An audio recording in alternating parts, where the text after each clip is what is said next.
वे दोनों पति पत्नी थे। एक दूसरे से बहुत प्यार करते थे। हालांकि उनकी शादी हुए 25 साल बीत चुके थे, लेकिन उनके बीच में प्रेम का दरिया अब भी प्रवाहमान था। एक बार पति बीमार हो गया। काफ़ी दिनों तक उसका इलाज चला। किसी तरह से उसकी जान बची, लेकिन इस बीमारी ने उसको बेहद कमज़ोर बना दिया। उसका मन निराशा से भर उठा और वह हमेशा दुखी रहने लगा। पत्नी ने सोचा कि पति को दुख के इस भंवर से बाहर निकालने के लिए कहीं बाहर जाना चाहिए। पति को समुद्र का किनारा बहुत पसंद था, इसलिए वह एक सप्ताह का प्लान बनाकर पति के साथ एक खूबसूरत बीच पर जा पहुंची। लेकिन वहां पहुंचकर भी पति की मानसिक दशा न बदली। वह हर समय गुमसुम सा बैठा रहता और ना जाने क्या क्या सोचता रहता। यह देखकर एक दिन उसकी पत्नी ने इस विषय पर बात करने की ठानी। उसने अपने पति की आंखों में आंखें डालते हुए पूछा, क्या बात है जानू, तुम अपनी पसंदीदा जगह पर आकर भी उदास हो? पति ने एक लंबी सी उबासी ली और धीरे से बोला, बात ही उदासी वाली है। मेरी बीमारी ने मुझे कितना कमज़ोर कर दिया है। मेरा ऑपरेशन हुआ जिसमें 1 लाख रुपए खर्च हो गए।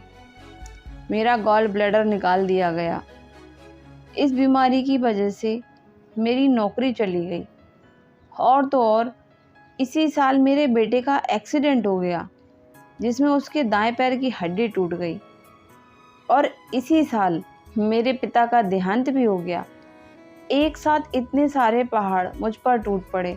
अब तुम ही बताओ, इतने सारे दुखों को झेलने के बाद मैं कैसे मुस्कुरा सकता हूँ? पत्नी कुछ नहीं बोली, जैसे कुछ सोच रही हो। फिर उसने एक गहरी सी सांस ली और बोली, तुम्हें उस गॉल ब्लैडर की पथरी के कारण कितना दर्द होता था। ऑपरेशन की वजह से तुम्हें उस जानलेवा दर्द से मुक्ति मिल गई। पति ने आश्चर्यपूर्वक पत्नी की ओर देखा। उसका बोलना अब भी जारी था। इन समुद्र की बलखाती लहरों की ओर देखो जानू, इन्हें देखकर तुम दीवाने से हो जाते हो। शायद यही कारण है कि तुम कई सालों से मुझसे कहते रहते थे कि अब बहुत कर ली नौकरी। अब तो सोचता हूँ कि नौकरी से रिटायरमेंट ले लूँ और किसी बीच के पास ऐश के साथ जीवन जिया जाए। कहते हुए पत्नी ने पति की ओर सवालिया निगाहों से घूरा। क्या मैं गलत? पति शांत सा हो गया। उसे कुछ सूझा ही नहीं कि अपनी पत्नी को क्या जवाब दे, इसलिए उसने बात को घुमा दिया। लेकिन हमारे पिताजी, अचानक उनका निधन और हमारे बेटे का इतना बड़ा एक्सीडेंट। पत्नी इसके लिए पहले से ही तैयार थी। वह धीरे से बोली, पिताजी के निधन का मुझे भी दुख है। उनके जाने से अब हम लोग उनके आशीर्वाद से महरूम हो गए। लेकिन ये भी तो सोचो कि उन्होंने अपना पूरा जीवन शान से जिया, कभी किसी पर आश्रित नहीं हुए। ऐसे में अगर वे अपनी शरीर की कमजोरी के कारण दूसरों की दया पर जीने के लिए मजबूर हो जाते तो उन्हें कितना बुरा लगता। वे जीवन में स्वस्थ शरीर के साथ चलते फिरते अपनी उम्र पूरी करके इस दुनिया से विदा हुए। क्या यह हमारे लिए संतोष का विषय नहीं है?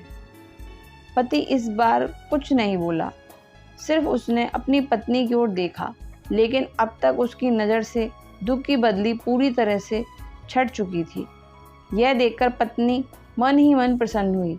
वह अपने पति के हाथों को अपने हाथों में लेती हुई बोली, हमारे बेटे के एक्सीडेंट ने तो सचमुच मुझे सदमे में ला दिया था, पर शायद हमने अपने जीवन में कुछ अच्छे काम किए थे, इसलिए इतने भयानक एक्सीडेंट के बाद भी सिर्फ बेटे के पैर की हड्डी टूटी और उसका पूरा शरीर सही सलामत रहा।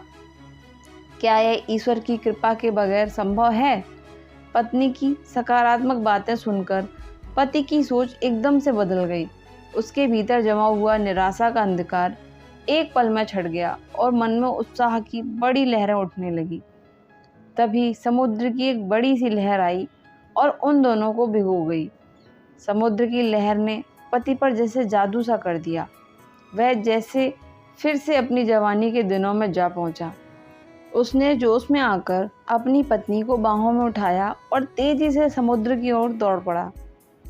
तो मित्रों, यह है सकारात्मक सोच का जादू, जो जीवन को इस तरह से बदल कर रख देती है कि यकीन करना मुश्किल हो जाता है। आप भी सकारात्मक सोच अपनाएं और अपने जीवन को खुशहाल बनाएं।